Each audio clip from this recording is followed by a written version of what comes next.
Maybe a funny face. Hello, hello, hello. Hey, Coach Nicole, how you doing today? Good, thanks. Yeah, I'm glad it's the hump day, so we're over the bump of the week. I Hump day is the best love it. day. Yeah, how you doing? Now I'm good, man. I'm good. I'm excited to have a conversation with you. I feel like you and I have known each other for a while now, but we haven't quite connected properly, you know? As it goes, as it goes. Yeah, I'm excited for this, I must say. So yeah, so all the other Jeffers in the building, let us know. Swipe in. Remember to put your questions for Coach Nicole in the comment section. I'm going to be reading them out, and we're going to get to know Coach Nicole just a little bit more intimately.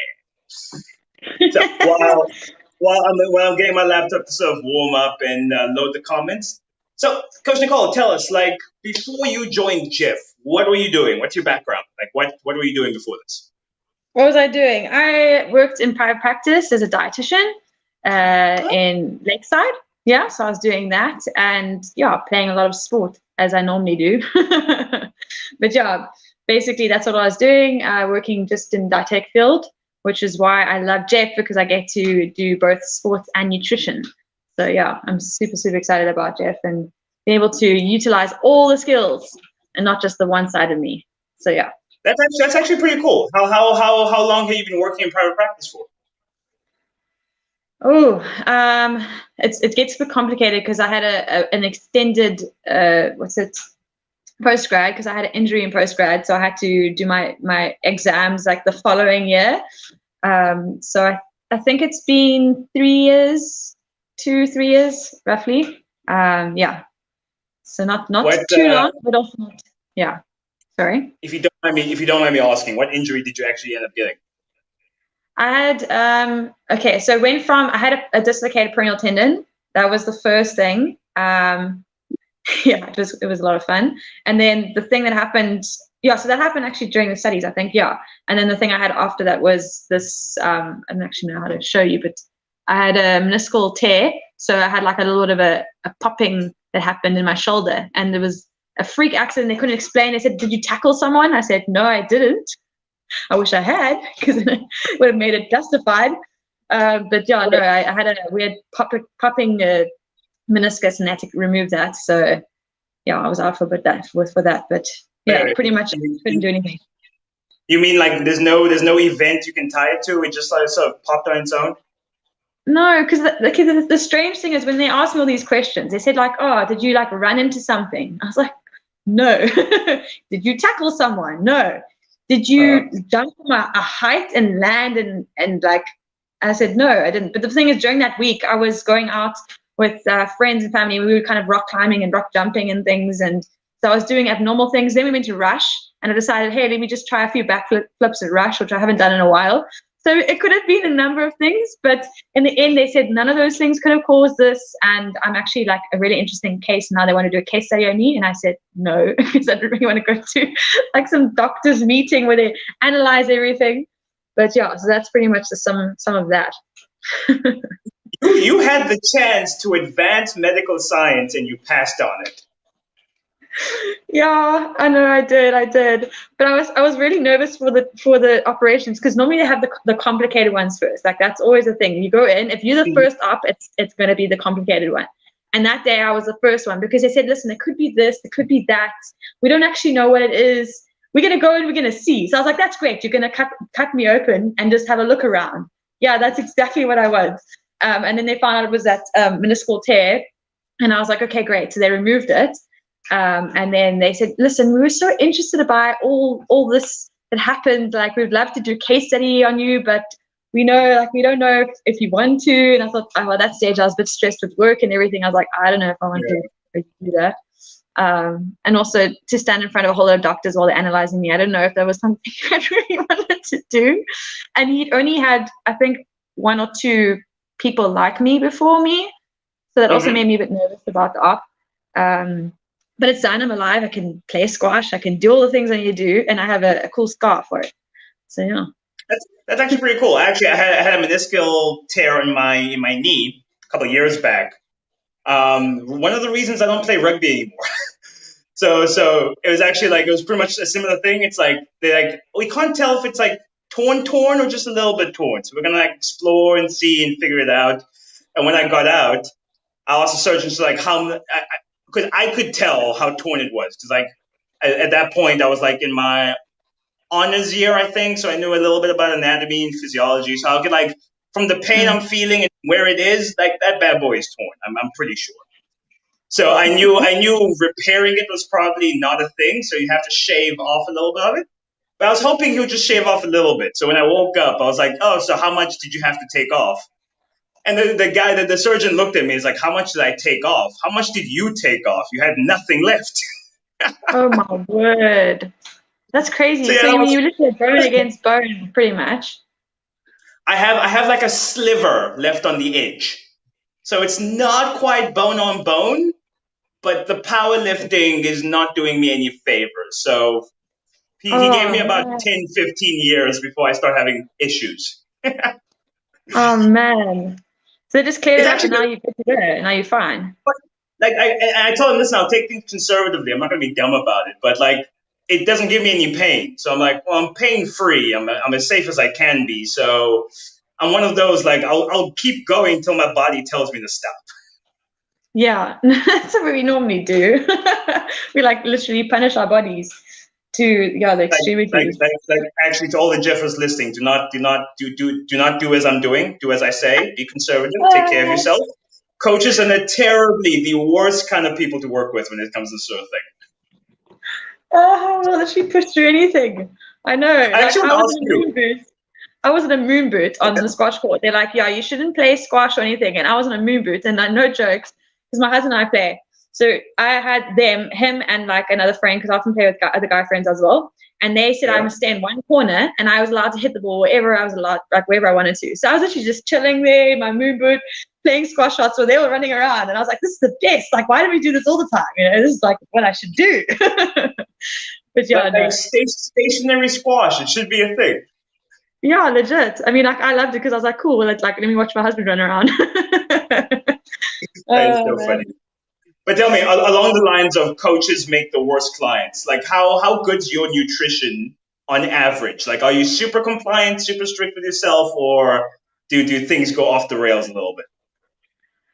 Like they go off the rails because we're all human. But I mean, in a general sense, I think honestly, as a coach, I feel like we brainwash ourselves in the sense, brainwash Mm. in inverted commas, because we're constantly repeating the same information in various ways to different people. So the whole time we're actually really coaching ourselves. So I found like before I was actually practicing as a dietitian, my diet wasn't as good. And then as soon as I practicing, I felt like I was literally counseling myself every day because my meals just started getting better and better. I was like, hey, there's no veg in this. Like I should have some veg here. And before you know it, you start eating right. But I definitely have a sugar addiction. So that's something I'm trying to manage. And also Easter's not helping because I absolutely love white eggs.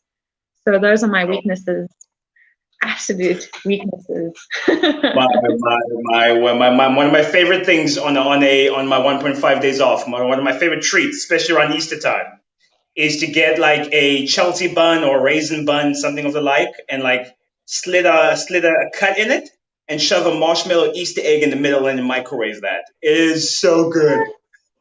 Oh, I've never in my life heard about doing something like that. But at least it's not like a strange combo. I've heard of some really strange combos. But that's how did you manage to come up with that? Did you see it somewhere, or you just like, hey, let me just combine these two things? Like listen, I am a fat boy at heart. That was like I just had the two available and I was like, chocolate covered raisin bun. It just makes sense. Maybe it should be a thing. Maybe it should be a thing. Like it should come like as a pre-packed thing. Here's your bun. Here's your egg, and like a little instruction on how to do it. Like like Tim Tams. You know, I don't know if you've had Tim Tams Yeah, before. yeah. Oh Oh my yeah, oh word, yeah. I know the trick. they're amazing. So like you bite off the corners and you drink the like the coffee or the whatever you have, and then it Yeah. breaks in your mouth like that. It should be like that. Like a little pre-packed thing. Egg is mash up. If this whole Jeff thing doesn't work out, I'm so going and taking the idea. I love it. I Okay. love it. To bring this whole conversation back to a healthier point, because two coaches Yes. shouldn't be saying this kind of stuff. Hmm. So you said you like playing squash. Are there any other sports you like getting involved in? Pretty much anything, anytime. So if someone says to me, let's go and play tennis, I'll play tennis. Hockey. So hockey and squash have been my main sports, but I also play Hmm. tennis occasionally. Like my husband and I, when we go away, sometimes play tennis. Soccer. I used to play quite a lot of soccer.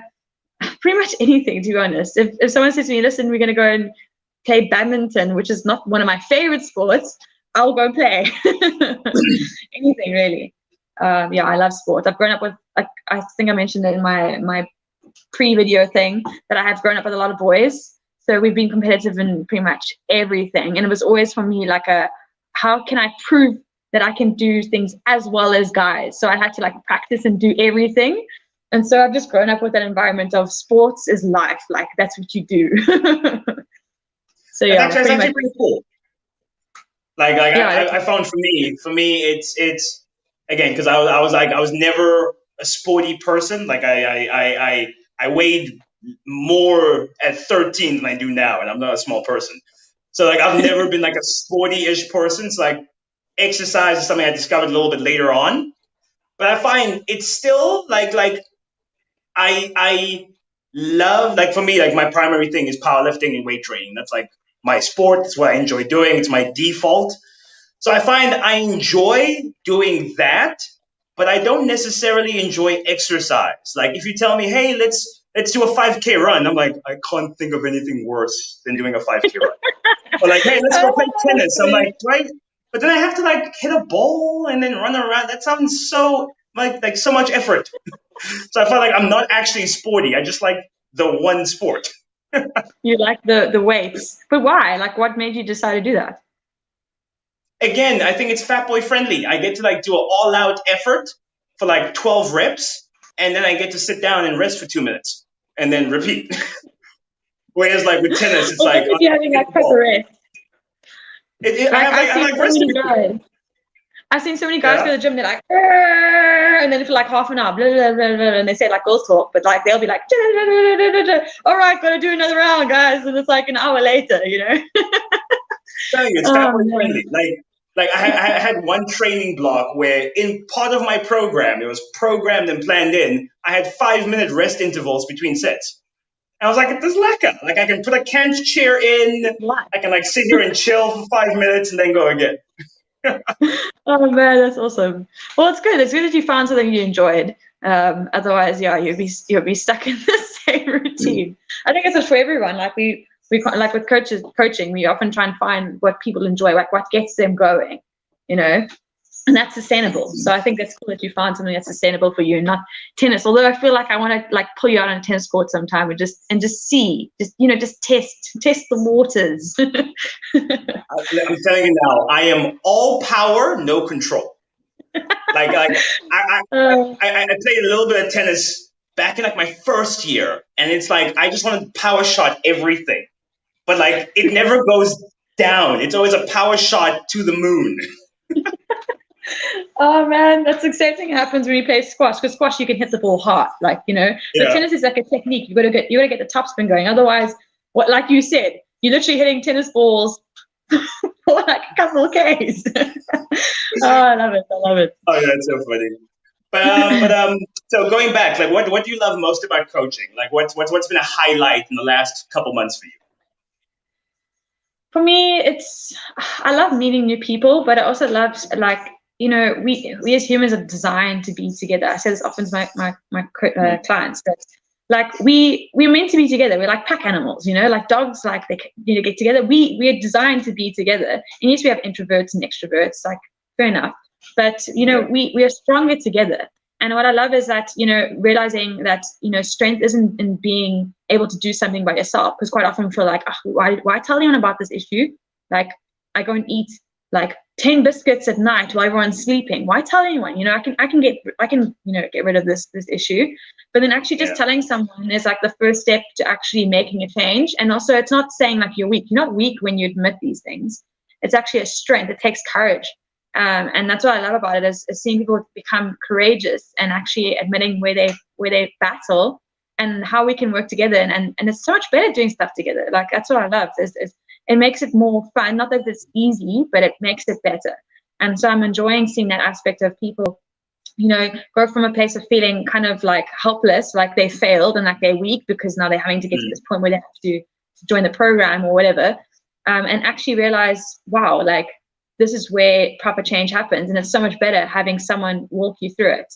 I mean, like Jonna says, like even athletes have coaches. I mean, even the people who are good at what they do have someone helping them. That's because we're meant to be together when we do these things. And so that's what I love about it, seeing people enjoy the community and, work with me and seeing change. I mean, positive and happy along the way, even if they're not at their goals yet, they're seeing beautiful change. And like that makes my heart so happy. So that's what I love about it. I totally agree with you. Like I was telling another client of mine who was like, you know, when you get to that 6 to 8 week point where things are starting to get hard and you're like, I don't know if I want to do this, and you look for every excuse. And he was like telling me like, listen, I'm thinking about maybe quitting. I don't know. And I told him like, listen, dude, like it's you get to that point where it's like you have one of two options. You can either keep struggling, keep doing what you're doing, keep up the good effort, keep up the fight, or you can quit and never be happy with what you look like, because that's where you were. That's where you were when you started. Like, do you want to stay in that place forever? Because you were desperate to be where you are now 2 months ago. So why are you now suddenly disappointed about where you are now? And why are you unable to see where you'll be another 2 months from now? It's like, put the effort in. And then he was looking at me like, oh, it must be so easy for you, which is the point of this whole story. And I was saying like, nah, dude, like I have a coach myself. Like I have someone keeping me accountable. Even though I have all the knowledge in here, I have all the experience in the world. It's like having someone to fall back on and be like, listen, my own feelings and emotions and subjective excuses are getting in the way. I need you to be objective with me. Like just having that person who's like, no, you're bullcrapping yourself. This is what you're meant to do. It's just like, yeah, I actually knew that. Okay, I'll listen to you, and you go, Yeah. But I mean, if you think about it, like how many good stories come with a great battle? Like I've also told my clients this many times, like imagine you watched a movie, right? And it was about some famous boxer. Well, before he became famous, let's say before, and he's training, he goes into his first match and he smashes out the guy, like cool, next round, and he just keeps winning. He's winning. And then the movie ends. Like, that would be such a boring movie, right? But also it's not realistic. Like, it's in the challenges, it's in having those moments where you feel like, oh, it's breaking point. Oh my word, will I get through this? And then you push through. Like, that's part of life, and that makes a good story. The challenges make like part of the success and the enjoyment of the journey. So yeah, 100%. It's what I've always told myself and what I tell my clients too. It's like, you're not going to remember all the struggle that went into this. Like 6 months from now, when you have the body of your dreams and you're totally happy, all you'll remember is, I'm really happy right now. I managed to do what I said I was going to do. You won't remember all the nights where you were craving a Chelsea bun covered in chocolate, and all the nights you were like, I'm kind of hungry, this sucks. You won't remember those days. All you know is, I look amazing, I feel amazing, I'm in the best shape of my life, I'm super healthy, I'm going to keep this body for the rest of my life because I've dedicated 6 months into molding it and shaping it and creating a lifestyle. Now I'm set, Yeah, 100%. Yeah. Honestly, I love it. I love it that Jeff is providing that accountability, and it's not just like, here you go, have this like meal plan, have this exercise plan, off you go. Like we actually building friendships. Call me in a week, let me know how it goes. Oh, you fell off. Oh, well, try harder this time, and then off you go. I'll see you in another week. Yeah, 100%. So I'm going to get a couple questions from the comments section here. So if you guys haven't populated your questions yet, please do so. Nancy Close is asking, Nicole, does your husband get involved in sport as well? Does my husband? Yes. We actually met at the squash club, and the story behind that was, so like I said, I've grown up with guys. I'm used to playing with guys, and so it became a thing like, oh, Nicole plays like a guy.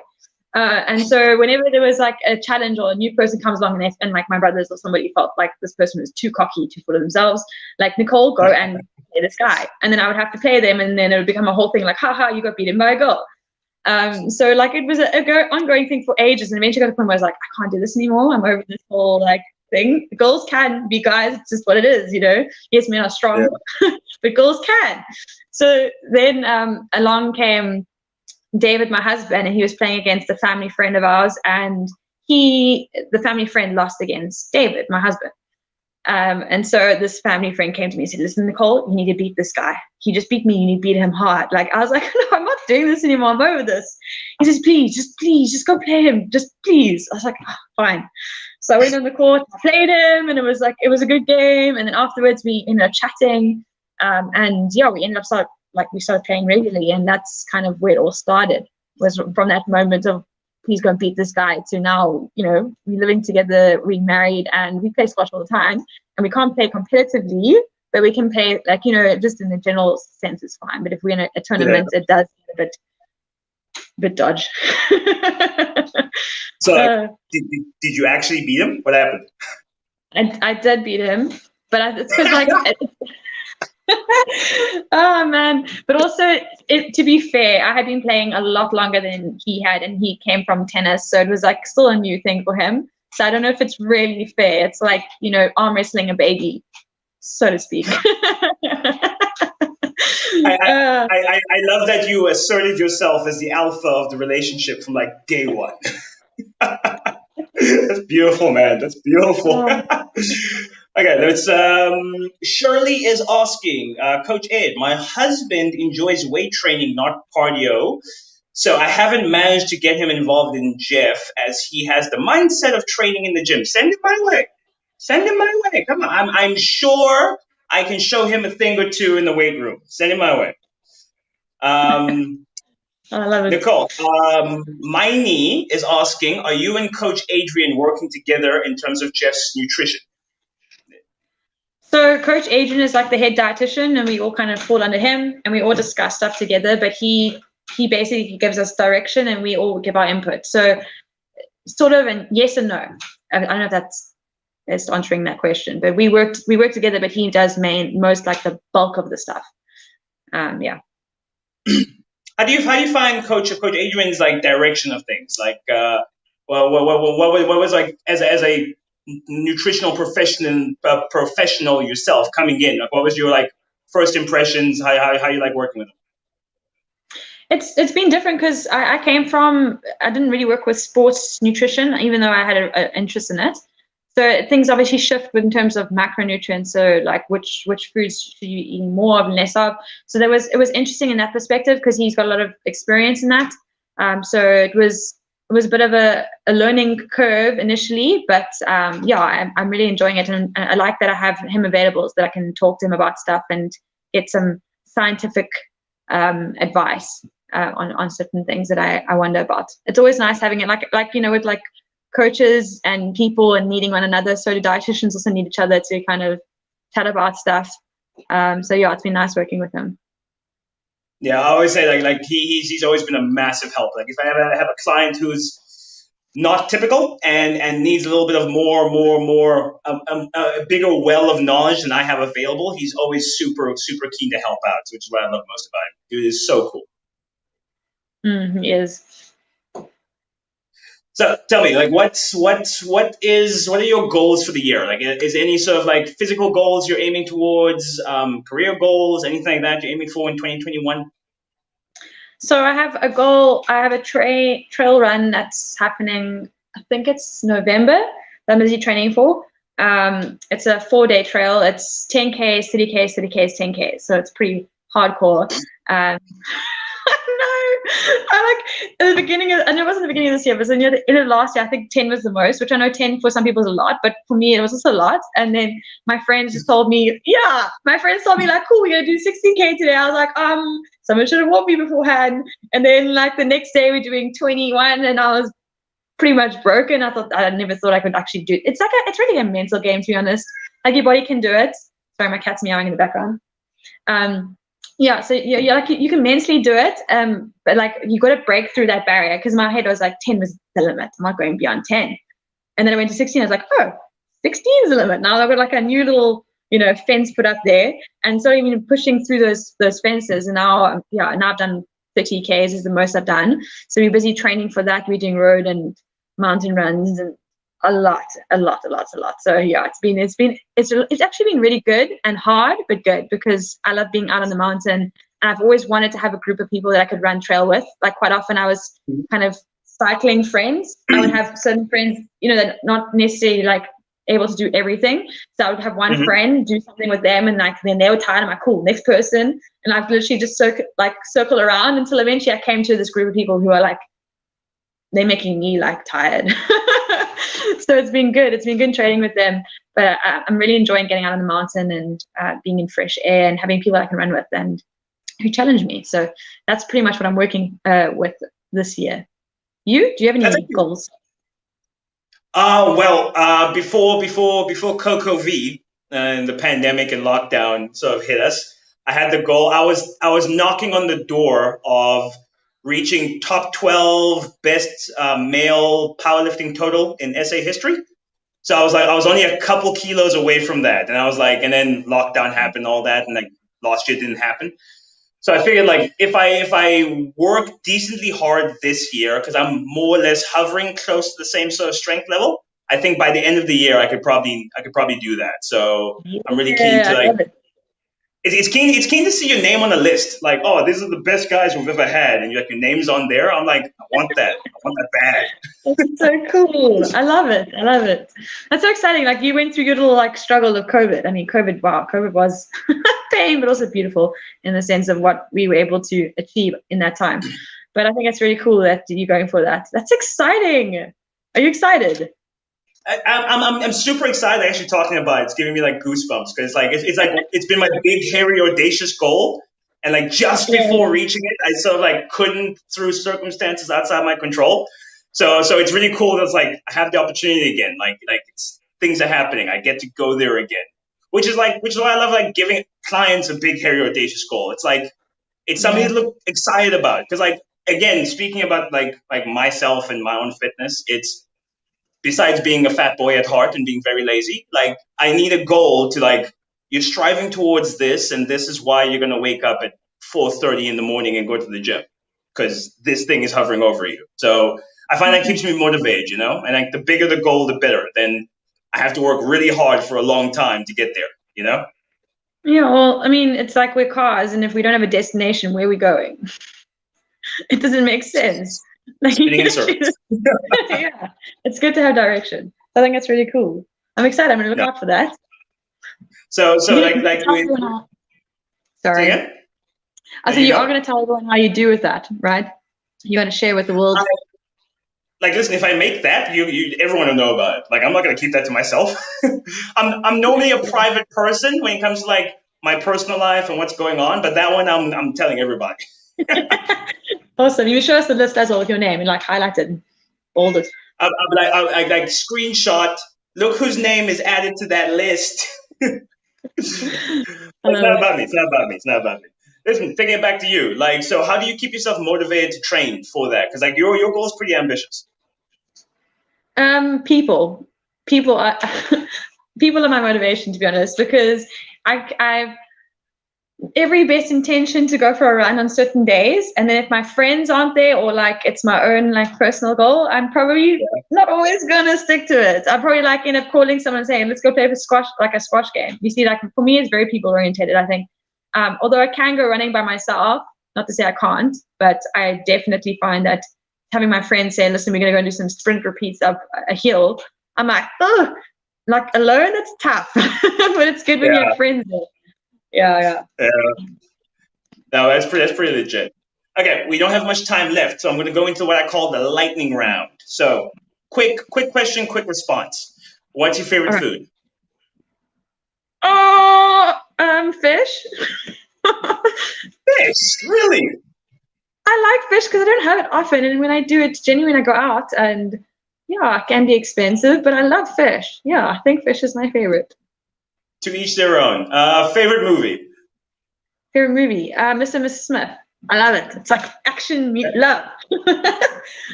Fair enough. Cool. Fair enough. Favorite type of music? Christian. I'm a Christian, so I listen to a lot of Christian music. I can dig that. And if you could travel to any destination in the world, all expenses paid, where would it be? Well, it'll have to be, I'm guessing Mauritius or yeah, Mauritius, I think, because my husband and I went, we had a honeymoon there and we got food poisoning. So we were eating and removing the food at the same time. It was really fun. Well, actually, it was good because it was like a buffet style. So at least and it's a beach holiday. So you're eating Yeah. and then it's gone and then you can still have the beach body. But we would like to go back without the tummy trouble. Be honest. Oh, that is so tragic. That is so tragic. Oh, yeah. Okay, well, Nicole, it has been absolutely lovely having you on the show. Thanks for coming. It's actually really good. This is the longest conversation one-on-one we've had since we met. So I really enjoyed this. Yeah, thanks so much. It's always awesome talking to you. I love your energy. It's awesome. Yeah. Thank you. So if you can leave everyone with a final little word statement, sign off, what would you say? Be happy. I like that. I like it. Like my similar one is like I like telling myself, especially on bad days, like every day above ground's a good day. Like just be thankful for what you got. Yeah, exactly. I think it's so easy to focus on the negative or the critical side and lose sight of all the good that happens in every single day. So be happy, enjoy the things that are there, and don't miss them. Don't let them pass you by. And with that, we are signing out. Ladies and gentlemen, if you did not get to any of your comments, pop them down below. Me and Nicole will be surfing through the comment section sometime today. And on that, hope you guys have a great hump day. Nicole, I will check you later. Bye.